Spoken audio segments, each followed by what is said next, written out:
Welcome to Chrissy's Corner True Crime Podcast, Serial Killers Series. On today's episode, we will be discussing Mark Douglas Burns, who was dubbed the Clearfield Rapist from Ogden, Utah.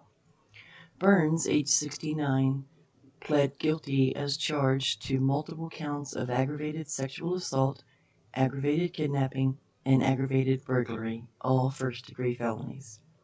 Authorities said Burns slipped into homes through sliding doors, bound his victims and sometimes their family members, then raped the women multiple times. They said he threatened to slit their throats and force them to perform sex acts. Police say this man would often blindfold his victims and then forcibly rape them. The details are very, very disturbing. Judge John Morris read each of the 17 charges, and to each Burns replied simply guilty. Burns was ordered to serve consecutive sentences totaling at least 242 years in prison, citing the heinousness of his crimes.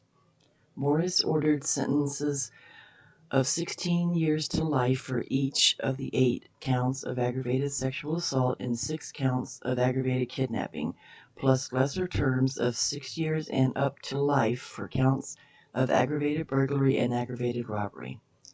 Just before the judge read his sentence, one of Burns's victims called him a monster in court as she recalled the terror she felt as he attacked her repeatedly at knife point in her home. Since the traumatic night, I have never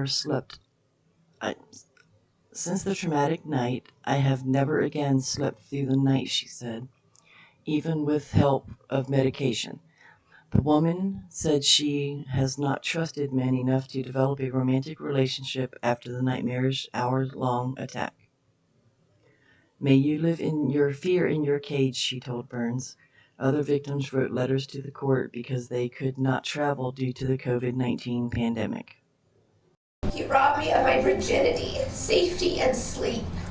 Since that traumatic night, I have never again slept through the night, ever. The bravest thing I ever did was continuing my life when I wanted to die. He gave me a life sentence, but he himself was free to live his life. Burns, appearing over a video feed in a blue-striped uniform from the Davis County Jail, apologized in a voice thick with emotion. He said he has not committed any crimes since 2002 and began feeling shame and remorse after that. Show me no mercy, he told the judge. I definitely regret everything that I've done. I mean, those people did absolutely nothing to me. They did not deserve what I did to them. If I could take it back, I certainly would, but I can't. Possibly being executed for those murders is the only sense of justice that I can give them. You were on death row in the past. Do you want to be on death row? I would rather be executed than spend the rest of my life in prison. Nicole Eyre was 11 years old when an intruder slipped into her bedroom on a warm spring evening in Riverdale, Utah. He held a knife to her neck, covered her eyes with duct tape, and drove her to an empty parking lot where he attacked her in May of 1992. Over more than 2 decades that followed, she lost hope little by little that police would never track down the man whose DNA was found on her clothes but whose face she hadn't seen. None of us survivors have to look over our shoulders and wonder where he is. What is he doing? Is he behind me at the grocery store? He's never going to haunt us again. And that is a wonderful feeling, Eyre said outside the courtroom. I just cannot believe how lucky he's been, and I think it's about time his luck ran out. Detectives opened Eyre's 1992 case in the wake of similar attacks, but for a time lost the DNA evidence she had provided. The statute of limitation on her case and several others timed out under a prior version of Utah law.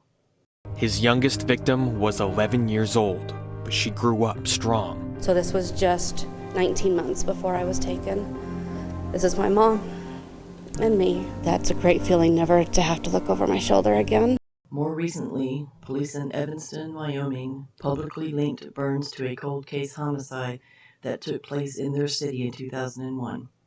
In July 2001, police discovered the body of 28-year-old Sue Ellen Higgins, whom police say was killed in her Evanston home.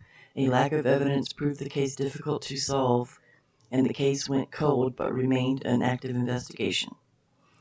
Evanston police said in a press release that they were contacted by the police in Utah about Higgins' death. The release said Burns has provided material information about this cold case during the multiple interviews with Utah authorities and Evanston detectives. When reached by phone, a representative from Uintah County Attorney's Office in Wyoming confirmed that Burns has been charged in connection with Higgins' murder. Mark Burns is still facing a murder charge based on a case in Evanston, Wyoming, and has confessed to 2 other homicides, one in Oregon and one in Arizona. All 3 of the homicides were totally by accident. None of them were planned.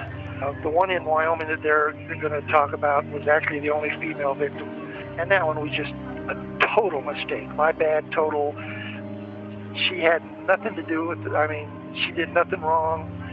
Totally my bad. It was just a situation that just went to instantly, and I chose the wrong way to handle it.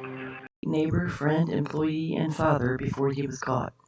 He will never see the light of day again. His 2 daughters will mourn the loss of him as Sue Ellen Higgins' family are for her. The rest of his victims will be able to rest easy knowing he can no longer hurt them or any other person again. How did you pick your victims? I didn't pick them, just whoever left their door unlocked. Why? I don't know. I had a compulsion that was irresistible. On the one hand, it was a hunger that was unquenchable, unsatisfiable. But then on the other hand, it fed me. It made me feel complete. You know, I never experienced love. I don't know, maybe these crimes were just some way of me actually being able to present my whole entire complete self as a human being to another person, whether they wanted it or not. Obviously, I'd rather be free than spend the rest of my life in prison. But on the other hand, I've had a great weight lifted off of me because of this now. It gave me the opportunity to provide some closure to my victims. They certainly deserve it. Thank you for listening, and please hit that subscribe button so you don't miss any upcoming episodes.